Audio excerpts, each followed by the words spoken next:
ငွေကြေးချမ်းသာပြီးမလူဘူးလို့ထင်ပေမဲ့ကျောင်းသားပေါင်း2000ကျော်ကိုပညာရေးထောက်ပံ့ထားတဲ့နန္ဒာလိုင်တို့မိသားစုအားလုံးပဲမင်္ဂလာပါဘီယန်အောင် page လေးကနေကြိုဆိုလိုက်ပါတယ်လွန်ခဲ့တဲ့ရက်ပိုင်းလောက်ကတက္ကသိုလ်ဝန်ထမ်းအောင်စင်းတွေထွက်ပေါ်လာတဲ့အချိန်မှာထူးချွန်တဲ့ကလေးတွေကစေးကြောင်းတက်ချင်ပေမဲ့ငွေကြေးအခက်အခဲရှိနေတဲ့ကျောင်းသူကျောင်းသားတွေလည်းရှိလာခဲ့ပါတယ်ဒီလိုအခက်အခဲတွေဖြစ်နေတဲ့ကလေးတွေထဲကစေးကြောင်းတက်မဲ့ကျောင်းသား2ဦးကိုပညာသင်စရိတ်အစကနေအဆုံးထိထောက်ပံ့ပေးသွားမယ်လို့မင်းသမီးချင်းနန္ဒာလိုင်တို့မိသားစုကကြေညာခဲ့တာပါတကယ်တော့ဆရာဝန်တယောက်ဖြစ်လာဖို့က6နှစ်9နှစ်လောက်အချိန်ယူရတယ်လို့ကုန်ကျစရိတ်ကလည်းများပြားလာတဲ့ရှင်နေ့အကြာကြီးမိဘတယောက်လိုသဘောထားကအဆုံးထိတာဝန်ယူပေးဖို့ကမလွယ်ကူပေမဲ့တချို့သောပရိသတ်တွေရဲ့မျက်လုံးထဲမှာတော့ဒီအလှအောင်နန္ဒာလိုင်တို့အတွက်ဘာမှမဟုတ်တော့ဘဲနေပါလုံးနေတယ်လို့မြင်ခဲ့ကြပါတယ်အစားကတော့တယောက်စာပဲလှူဒန်းမယ်လို့စိတ်ကူးထားပြီးလိုအပ်သူတွေများလာတာကြောင့်စေတက္ကသိုလ်တက်မဲ့ကျောင်းသား2ယောက်စာကိုကျောင်းထားပေးဖို့ဆုံးဖြတ်ခဲ့တာပါသူတို့မိသားစုကဘီလီယံနာတထေးကြီးဖြစ်ပြီးပတ်စံတွေဒီလောက်ပေါ်နေတာကိုစေချောင်းသား2ယောက်စာလေးပဲလှူရဲဆိုပြီးတော့လည်းဝေဖန်ခဲ့ကြပါတယ်တထေးဖြစ်တိုင်းလည်းအရာလုံးကိုတာဝန်ယူရမယ်လို့သတ်မှတ်ထားတဲ့အမြင်တွေနဲ့စေတနာတွေကိုအပြစ်ရှာခဲ့ကြတာပါ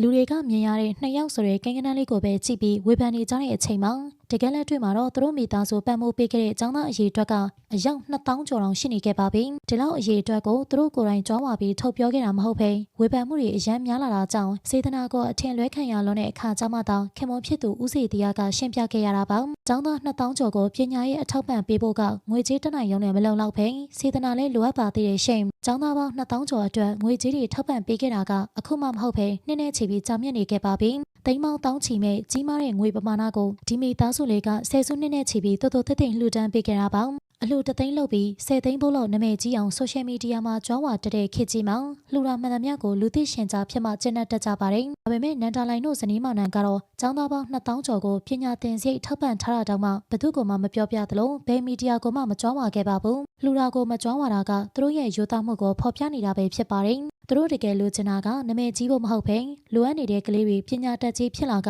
ဘဝမှာနေရာတစ်ခုရသွားဖို့ကိုသာစေတနာနဲ့မျှော်လင့်ခဲ့ကြတာပါတထေးဖြစ်တိုင်းလည်းအကုန်လှူရမယ်လို့ဥပဒေပြဋ္ဌာန်းမထားသလိုကိုမှရှိတဲ့ပိုင်ဆိုင်မှုတွေထဲကတထောင်တနေရာကနေလိုအပ်နေသူတွေကိုကူညီပေးတာနဲ့တင်သူ့ရဲ့စေတနာနဲ့သူမွန်မြတ်လှပါပြီအခုဆိုရင်သူတို့ထောက်ပံ့ပေးလိုက်တော့မဲ့ကလေး2ယောက်ကနောက်တစ်ချိန်မှာဆရာဝန်ကြီးတွေဖြစ်လာတော့မှာပါအရင်ကထောက်ပံ့ခဲ့တဲ့ကလေး2000ကျော်ဆိုတာကလည်းအခုဆိုရင်နေရာအသီးသီးမှာပညာတတ်တွေဘွဲ့ရတွေအင်ဂျင်နီယာတွေဆရာဝန်တွေအဖြစ်နဲ့ဘဝကိုအကောင်းဆုံးရည်တည်နေနိုင်လောက်ပြီဖြစ်ပါတယ်မင်းသမီးကြီးနန္ဒာလိုင်နဲ့ခင်မွန်ဖြစ်သူဦးစီတီဟာတို့မိသားစုကဘာသာရေးမှာလည်းလှူဒန်းတာကြောင့်တထေးပွဲတွေကိုရရှိထားသလိုပညာရေးမှာလည်းမမေ့ထားခဲ့ပါဘူးနောက်ွယ်ကအမှန်တရားတွေကိုသိရှိသွားတဲ့အခါမှာတော့သူတို့မိသားစုလေးရဲ့စေတနာတွေကိုချီးကျူးနေကြပါတယ်ငွေကြေးနဲ့ချမ်းသာတဲ့အပြင်လှူဒန်းမှုတွေကိုလူသိမခံပဲလိုအပ်မှသာထုတ်ပြောခဲ့တဲ့သူတို့ရဲ့စေတနာတွေကတကယ်စစ်မှန်လားဆိုတာပရိသတ်တို့ရဲ့အမြင်ကိုလည်းပြပြခဲ့အောင်နော်အားလုံးကိုကျေးဇူးတင်ပါတယ်ဆက်လက်ပြီးစိတ်ဝင်စားဖို့ကောင်းတဲ့အကြောင်းအရာတွေအတွက်ကျမတို့ရဲ့ page ကို like and follow လေးလုပ်ခဲ့ကြပါဦးနော်နေ့ရက်တိုင်းအတွက်ပျော်ရွှင်ပါစေ